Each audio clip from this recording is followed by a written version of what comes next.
Mateus 5, verso 20, diz assim: pois eu lhes digo que se a justiça de vocês não for muito superior à dos fariseus e mestres da lei, de modo nenhum entrarão no reino dos céus. Vocês ouviram o que foi dito aos seus antepassados: não matarás, e quem matar estará sujeito a julgamento.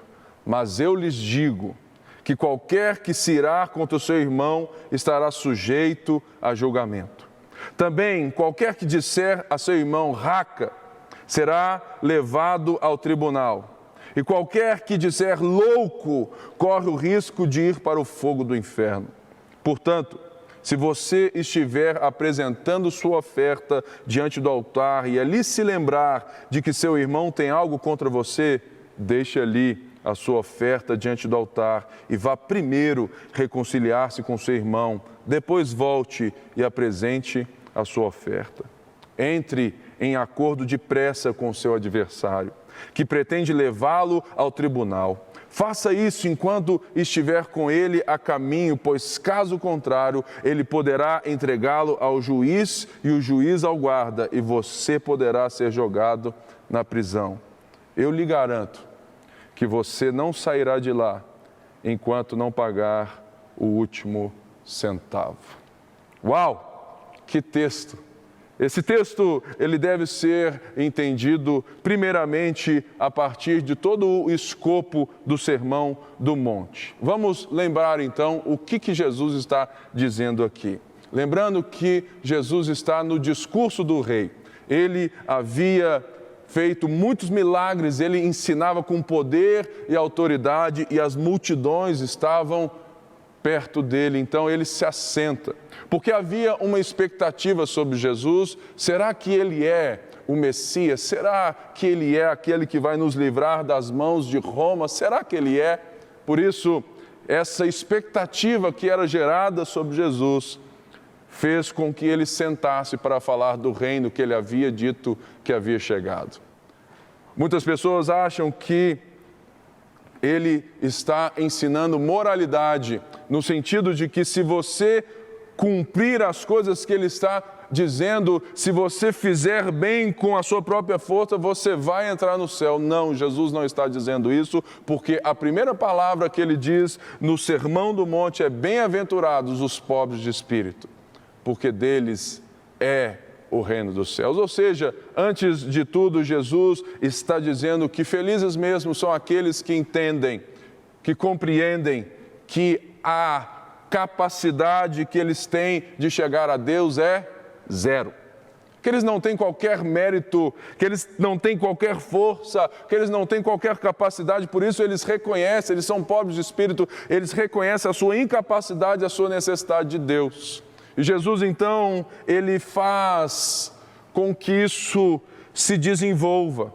E essa frase, esse versículo, esse dizer de Jesus que se a justiça de vocês não for muito superior à dos fariseus e dos mestres da lei, de modo nenhum vocês entrarão no reino dos céus. Naquela época, Jesus está lidando com um povo que não sabia e não tinha recursos para entender as escrituras do hebraico. Porque quando o povo judeu foi levado cativo lá para a Babilônia, os filhos esqueceram a língua materna hebraica. E no seu retorno eles passam a falar o aramaico. Portanto, a massa, o povão, eles estavam à mercê dos religiosos. Eles estavam totalmente deixados e eles só podiam aprender se alguém, um mestre da lei, um fariseu, um rabino, ensinasse-os. E, de fato, o partido dos fariseus é o partido da massa, do povo. Então, as pessoas aprendiam sobre Deus diante daquilo que os mestres, os religiosos falavam. E é sabido que eles fizeram algo muito feio com a lei de Deus. Eles perverteram ela de uma forma assim como se ela se tornasse um conjunto de regrinhas. Eles estipularam 613 coisas para que, se você fizesse, 613 são bastante, ou seja, eles transformaram algo relacional em algo frio. Mas uma das coisas que eu e você temos que lembrar é o que isso diz respeito a nós hoje. Sabe, irmãos, muitas pessoas hoje, ou quase todas, sabem ler. Certamente você tem uma Bíblia ou várias Bíblias na sua casa. Mas o que nos espanta é a nossa incapacidade de nos colocarmos a lermos as nossas Bíblias e aprendermos com o Senhor, porque muitas pessoas hoje estão terceirizando o conhecimento de Deus, o relacionamento com Deus para nós pastores. Quantas pessoas só abrem a sua Bíblia quando estão sentadas aqui na igreja? Quantas pessoas não têm interesse pelas coisas de Deus e querem respostas dos religiosos, ou seja, dos líderes religiosos, dos pastores, dos padres, das pessoas, do líder de célula, ou seja, quantas pessoas terceirizam? É mais triste do que não saber ler. É saber ler e não saber valorizar o que está diante dos nossos olhos. Nessa hora, eu gostaria tanto que Deus abrisse os seus olhos para você ver que a palavra dele está diante de você e que você só precisa de uma coisa: abrir. A Bíblia, de fato, ela é um livro que Deus fala conosco porque é a revelação de Deus. Mas a Bíblia fechada é apenas um livro. Mas quando você abre ela, você lê, o Espírito Santo vai iluminando aquilo que Deus revelou para nós e vai transformando a sua vida. Não seja como a massa, levada por qualquer pensamento ou sendo doutrinada, porque você pode olhar na sua Bíblia, você pode aprender, porque nós vivemos em tempos do sacerdócio universal de todos os crentes. Deus fala com todos nós, fala com cada um, porque Ele se revela a todos nós. Por isso, não deixe com que as pessoas exerçam ou definam quem você é, mas sim se aproxime de Deus com ousadia, porque Jesus adentrou o Santo dos Santos de uma vez por todas. Amém. Por isso, Jesus então vai nos ensinar 6 coisas, ou vai reinterpretar, não no sentido de algo novo, a partir de agora, 6 temas da lei que são caras a Ele, que são importantes para Ele e de fato, Ele está primeiramente tratando sobre o homicídio. Eu sei que todos nós temos os jornais, temos e vemos tantas notícias, mas você já reparou como que a maior quantidade de assassinatos ou crimes são por crimes passionais? De gente que matou, que cometeu um ato de fúria, que se irou passionalmente porque, foi envolvido pelo coração, que foi envolvido de forma das emoções e respondeu com ira, respondeu. Quantas pessoas hoje matam umas às outras porque a outra chamou ela ou disse algo? Quantas pessoas hoje fazem tantas coisas, atrocidades? E a Bíblia diz: não matarás, porque é justamente a preservação da vida. A vida em Deus, ela tem um propósito, ela tem um valor e não cabe a nós. Mas, quando os religiosos trazem esse mandamento, eles incorporam ao mandamento um conjunto de regras tão fria que eles reduzem a lei como se você pudesse matar, mas que você soubesse as consequências disso. E Jesus então vai expandir a nossa visão, trazendo de volta a lei de Deus, a revelação de Deus, o amor de Deus para conosco, não apenas a um conjunto de regras, mas a princípios do coração. E é por isso então que ele diz, olha, eu digo que qualquer que se irá contra seu irmão estará sujeito ao julgamento. Também qualquer que disser a seu irmão racar será levado ao tribunal, ou qualquer que disser louco corre o risco de ir ao fogo do inferno. O que Jesus está dizendo é que o que importa não é a letra da lei fria, o ato passional em si, a consumação física, mas ele está dizendo que a intenção relacional, ele está dizendo, olha, todo homicídio começa no coração, ele começa dentro e não fora, por isso nós precisamos tratar a questão da ira. E a ira aqui não é essa ira justa, como se, algo foi feito contra você e você tem motivos para se irar, mas mesmo assim o próprio Jesus diz, irai-vos, mas não pequeis. Qualquer um que se ire contra o seu irmão sem qualquer causa justa, corre o perigo desse julgamento. Mas qual é o problema dessa ira aqui? A ira é quando eu vou guardando no coração, vou acumulando dentro de mim e matando aquela pessoa dentro de mim, antes mesmo que eu possa exercer um ato de matá-la fisicamente ou de eliminá-la da face da terra. O que Jesus quer nos ensinar nessa hora é justamente sondarmos os nossos corações para quantas vezes nós achamos que estamos bem, mas nós continuamos a matar as pessoas nos nossos corações.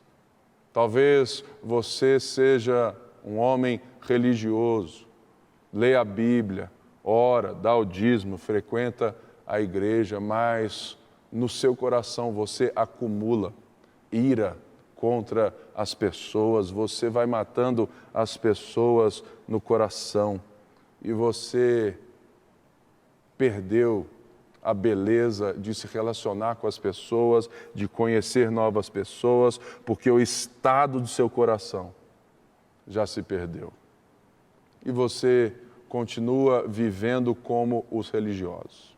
O que Jesus está dizendo aqui não é reinventando a lei, ele não está dizendo nada novo, mas ele, como aquele que nos deu a lei, porque Jesus é Deus, ele estava com o Pai desde o princípio, ele está dizendo, olha, os religiosos deturparam o negócio.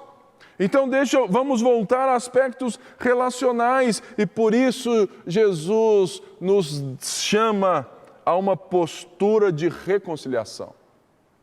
Talvez você esteja acostumado a revidar as pessoas. Talvez tudo aquilo que acontece na sua vida é uma reação da ação que as pessoas têm com você. Ou você está acostumado ao bateu, levou, ao super sincero.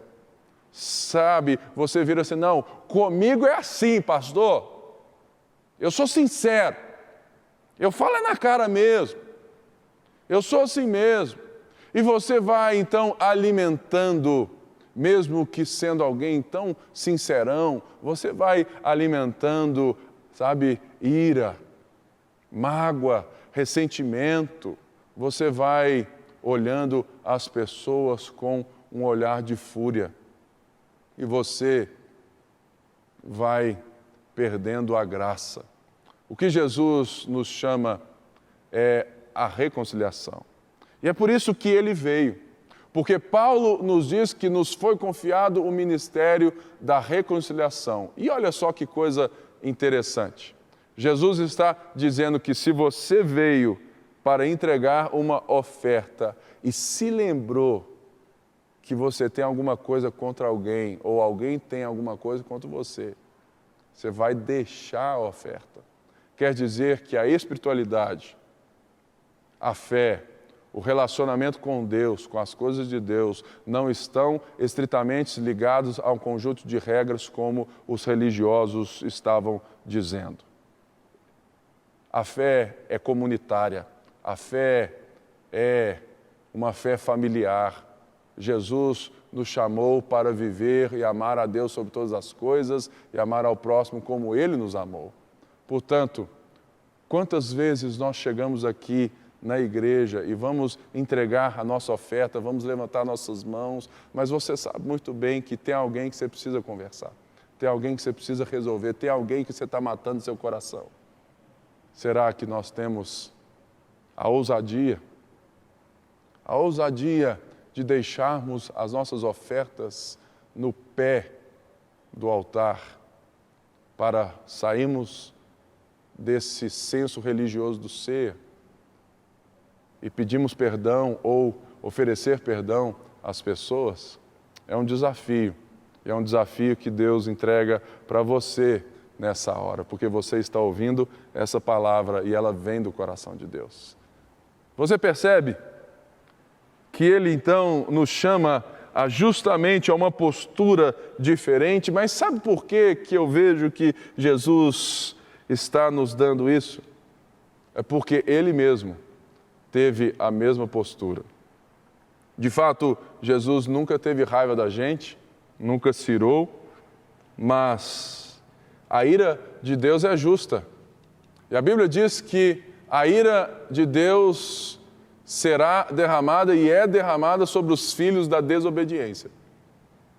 Mas Deus amou o mundo de tal maneira que deu seu único Filho, para que todo aquele que nele crê não pereça, mas tenha a vida eterna. Ou seja, o que Jesus está dizendo aqui é justamente aquilo que Ele fez conosco.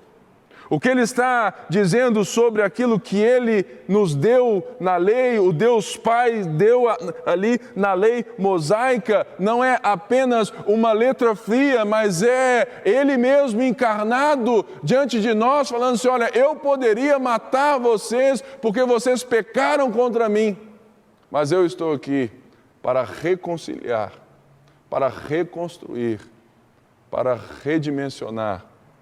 Eu estou aqui para dar vida e não assassinato. Será que nós podemos entender tamanho amor e viver por esse amor, estendendo o amor? Por isso, é necessário que você e eu tenhamos nessa hora uma reflexão sobre a nossa espiritualidade. Será que nós somos esse tipo de crente que segue uma cartilha ainda, que vivemos, sabe, como aquilo que está mal? Porque, irmãos, o que o crente faz? Todo crente faz. Todo crente vai à igreja.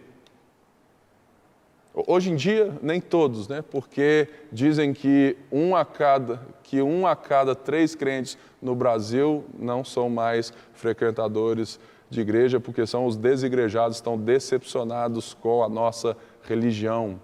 Será por quê?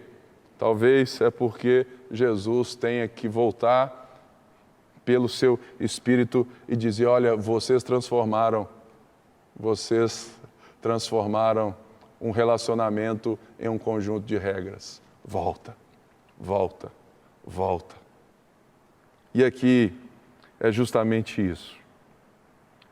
Jesus está nos chamando a rever o nosso conceito de relacionamento com Deus a partir do outro. Porque Ele nos introduziu na sua família, Ele nos introduziu numa relação comunitária justamente para que eu possa viver a minha vida com Deus amando o próximo. E se eu não amo o próximo, quer dizer que provavelmente eu não amo a Deus, porque eu não amo aquilo que Deus ama. Eu gosto muito da frase do meu santo predileto, Santo Agostinho de Hipona, que diz assim, ame a Deus e faça o que você quiser. Estranha essa frase, mas é uma verdade. Ame a Deus e faça o que você quiser. Sabe por quê? Porque muitas pessoas dizem que amam a Deus, mas o que significa amar a Deus é justamente amar aquilo que Deus ama. Amar aquilo que Deus é. Viver como Deus nos chamou para viver. Por isso, se você ama a Deus, você não ama o pecado, você não faz as coisas da carne, você não odeia aquele que te fez mal, você não odeia o seu irmão e você não vive oferecendo sacrifícios sem vida, só como um mero ato religioso. Ame a Deus e faça o que você quiser. Que Deus encontre nos nossos corações essa realidade. Ele diz assim: deixe ali a sua oferta diante do altar e vá primeiro. Algo que nos lembra muito disso, a nós que estamos na vida em Cristo, é a ceia do Senhor, não é verdade? Paulo diz que aquele que toma a ceia sem antes refletir sobre si mesmo pode beber juízo, pode atrair juízo sobre si. A ceia é um dos maiores métodos pedagógicos que eu já vi na minha vida, porque ela é justamente uma forma de que os irmãos, aonde nós irmãos em Cristo, vamos olhar uns para os outros e perguntar assim: estamos em paz? Existe algo na minha vida, existe algo no meu relacionamento com Deus e com aqueles que Deus amou, com a comunidade de fé que precisa que eu conserte? O que Jesus está dizendo é isso: olha, conserte com as pessoas, conserta primeiro, reconcilie, depois volta e oferece a sua oferta. O nosso problema é que nós continuamos, muitas vezes, a reconstruir um conjunto de regras que Jesus jamais nos chamou para viver. A música que eu gosto muito, que diz assim: recosturando o véu que Jesus rasgou, ressuscitando a lei, pisando na graça, negociando com Deus. Nós precisamos rever. E ele aqui diz uma outra coisa: entre em acordo depressa com o seu adversário que pretende levá-lo ao tribunal. Nós vivemos num mundo de muito comércio. Isso é normal, faz parte. Isso faz parte do mundo, faz parte da vida. Nós estamos o tempo todo nessas trocas, né, de coisas, trocas de tudo. E a gente é constantemente levado a ter que decidir, que reconciliar ou que entrar na justiça contra o nosso adversário, no sentido de alguém que ou que eu devo, ou que me deve, ou que me fez um mal, ou que fez aquilo. E é interessante o pensamento de Jesus, porque no mundo de hoje ele seria muito pertinente se fosse de fato praticado por nós. Quantas pessoas que se escondem quando precisam resolver algo, porque elas sabem que elas estão erradas. Dever não é o problema. O problema é não ir depressa entrar em acordo. Uma das coisas mais tristes que nós temos na realidade da igreja é que os cristãos se relacionam com o mercado de trabalho, com as coisas, com as vendas e comércios, da mesma maneira que os não cristãos. E às vezes até pior. Quantas vezes eu tive que resolver problemas de irmãos cristãos porque ele, por ser irmão, ele não trata com fidelidade, com favor, ele não cumpre os seus acordos porque é irmão.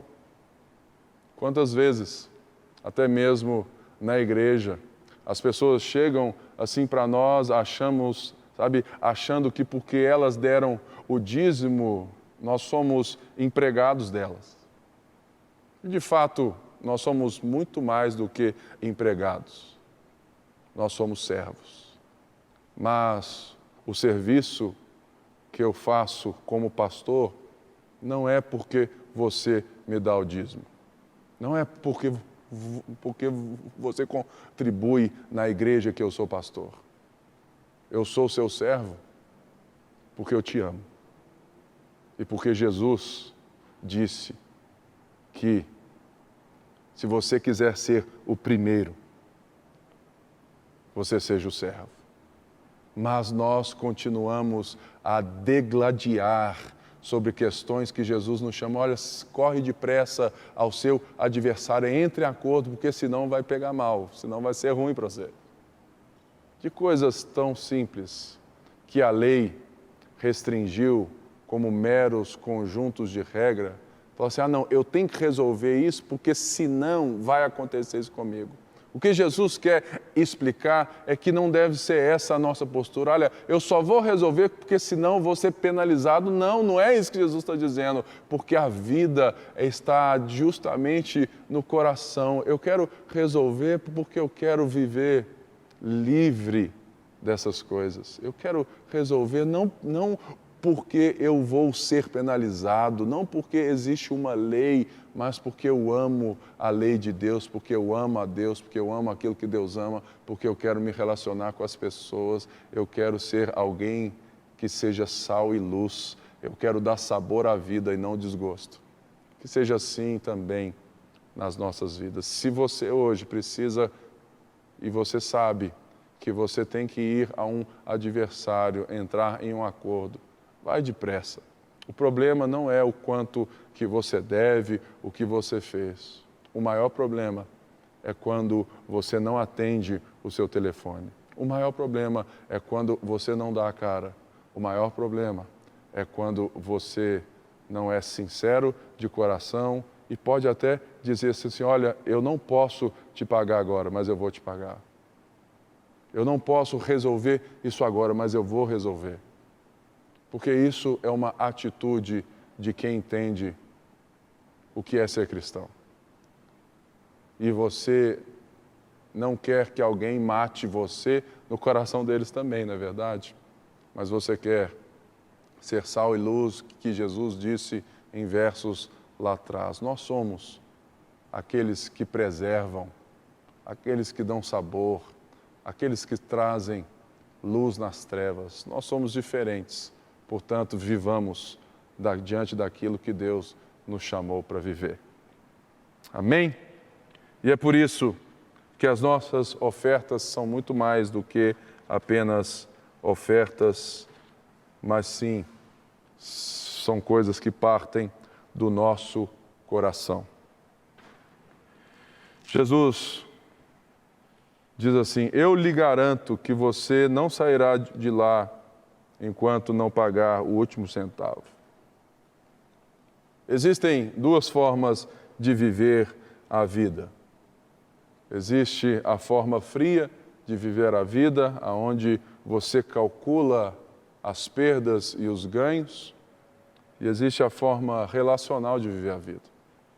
E o que Jesus quer nos trazer de volta e quer mostrar que a lei tem todo esse sentido, é justamente para vivermos no mundo que Ele criou para nós, para vermos que nós precisamos de Deus, que nós precisamos estar com Ele, nós precisamos conhecê-lo, que a lei veio também para preservar as coisas, para que aquele que te feriu em tal coisa não seja morto, porque ele te feriu em tal coisa, ou seja, olho por olho, olho por olho, dente por dente.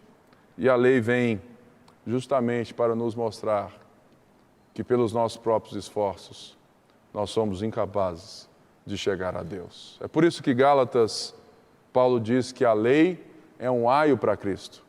A lei de Moisés, ela serve justamente para mostrar às pessoas que Deus é tão grande, tão santo, tão maravilhoso, mas Ele quer se relacionar conosco. E nós somos tão pecadores, mas que Deus providenciou o caminho de volta, que nos era inconcebível, que nós não tínhamos condição de voltar e nem vontade de voltar. A verdade é essa, que nós Estávamos mortos nos nossos pecados e delitos, sem Deus, sem esperança no mundo. Não havia no coração do homem que se acha o seu próprio rei. Não há qualquer vontade de voltar a Deus, porque ele não sente necessidade. Por isso, essa passagem, essa mensagem, ela precisa ser sempre equalizada pela primeira bem-aventurança. Bem-aventurados os pobres de espírito, porque deles é o reino dos céus. Bem-aventurados os que choram, porque serão consolados. Bem-aventurados os mansos, porque herdarão a terra. Bem-aventurados os misericordiosos, porque receberão misericórdia. Talvez nessa hora, você ouvindo essa mensagem, Deus falou alguma coisa com você.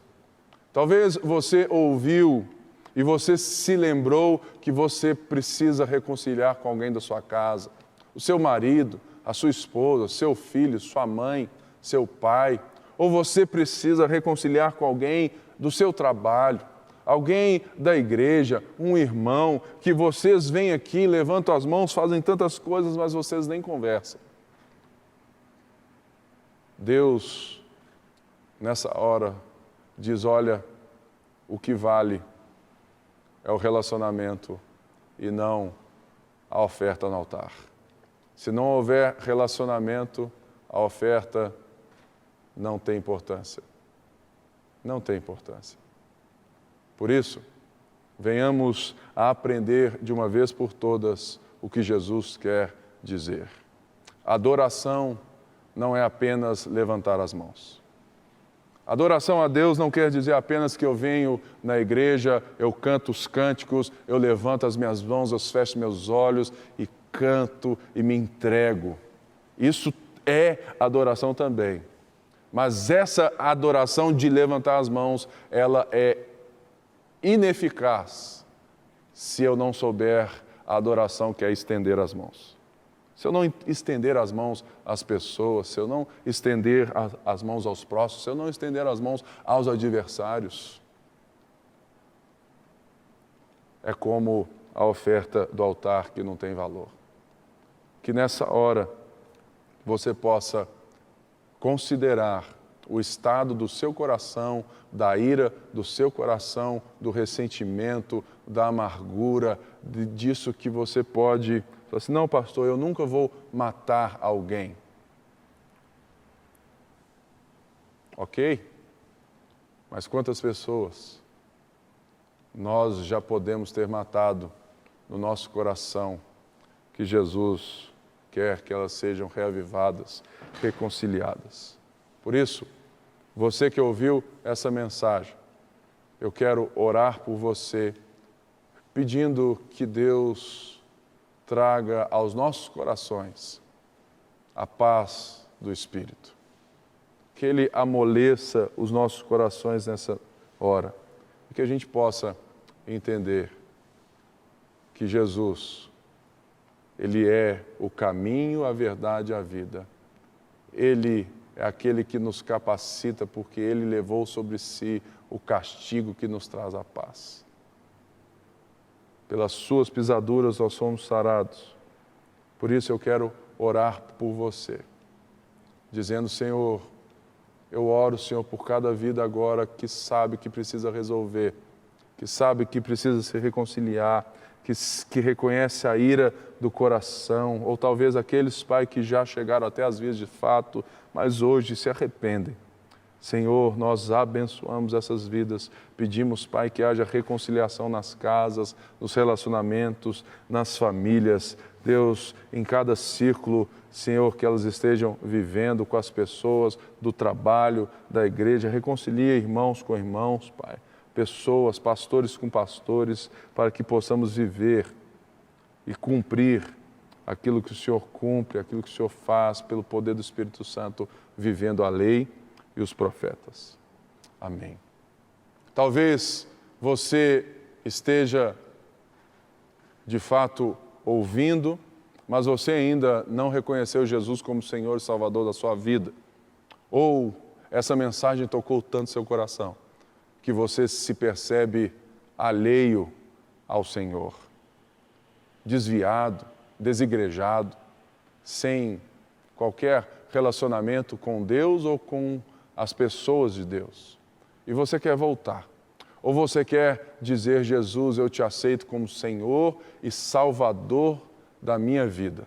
Por isso, nessa hora eu quero que você repita comigo essa oração, dizendo, Senhor Jesus, eu te aceito como Senhor e Salvador da minha vida.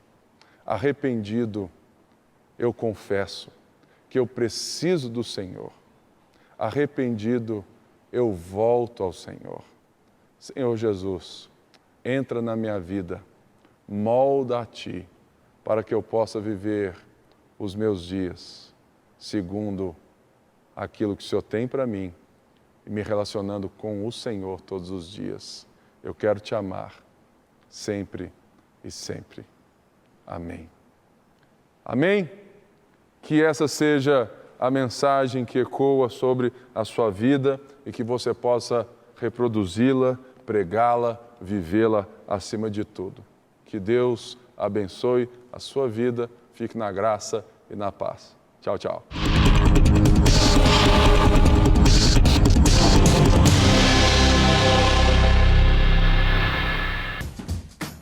Não quer ficar um segundo por fora da nossa programação? Agora você pode nos acompanhar através das plataformas digitais. Não perca tempo, acesse, curta e siga-nos. Fique por dentro de tudo o que acontece por aqui. Rede Super, inspirando você.